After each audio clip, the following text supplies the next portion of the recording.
G'day cocktail lovers, I am going to make another of my all-time favourite cocktails to go in the book. This is called the Obituario. When I first tried this back in 2024, honestly, I was doing it as a novelty.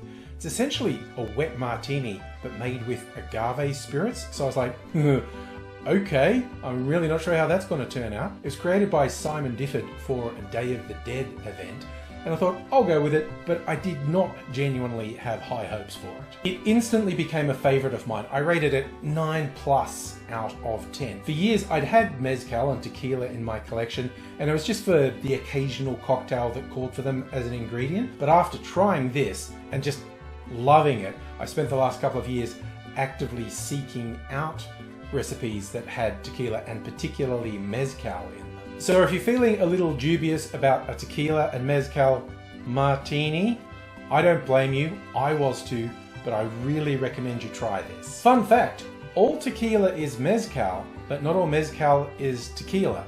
For years I had the relationship reversed in my head, and that was because everyone knows tequila and mezcal was more of a fringe thing, so I thought mezcal was the subset of tequila. But it's the other way around. All scotch is whiskey. All cognac is brandy. All vodka is bullshit. They're both made from the agave plant, but tequila must be made from blue agave. Mezcal can be made from a range of agaves, so you tend to get a broader range of flavors with mezcal. Everything from quite fruity to more sort of dry and mineral-like. Another difference is how the agave hearts that are used for the spirits are prepared. For tequila, they're steamed. For mezcal, they're roasted, and this is what gives mezcal its characteristic smoky quality. To be honest, of the major spirit types, I know least about agave spirits. I'm not that well versed in what's a good one, what's overrated, what's overhyped. So I'd be prepared for an enthusiast to say, my choices are kind of rubbish. I'll level with you, they were on special, but I've used them quite a bit and I like them, so they work for me. My tequila is 110 proof as opposed to the usual 80 proof. That was a big part of my decision to buy it. Kick the cocktails up a notch with that one.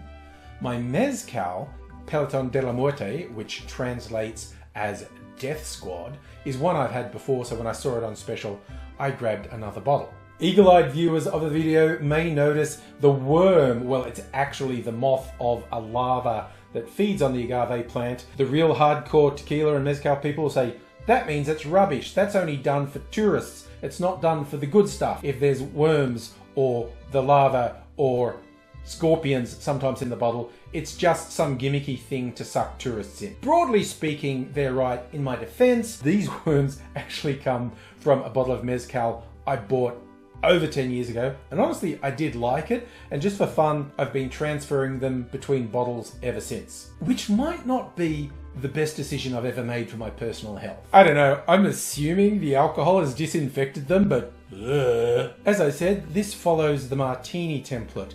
The recipe I saw said to use a blanco vermouth. That in terms of sweetness is between a dry and a sweet. If you don't have that, I would say go dry vermouth. I've made it with dry vermouth and it's nice.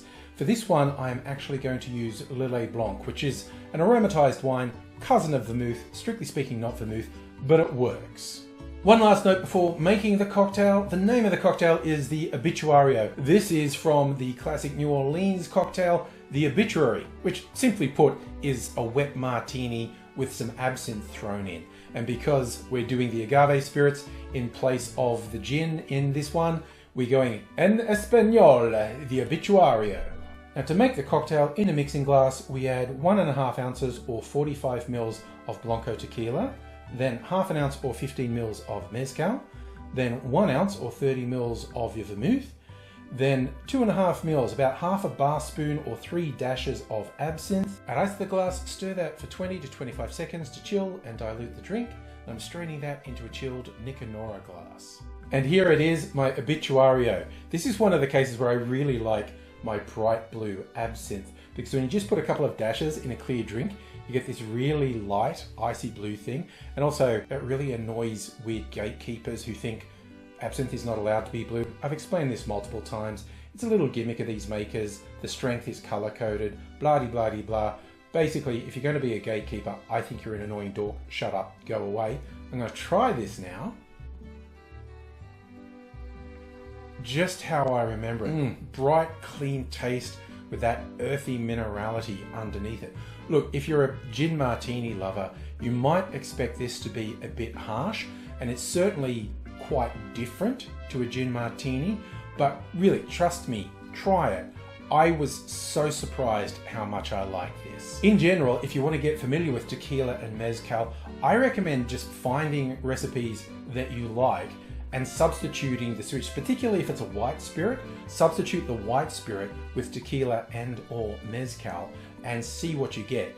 You might be surprised. For instance, in another one, I actually did a comparison of all the spirits if I made a cosmopolitan, because Cosmo is normally vodka, vodka's bullshit. So I made it with white rum, whiskey, and for a laugh, I did tequila. I really didn't expect to like it.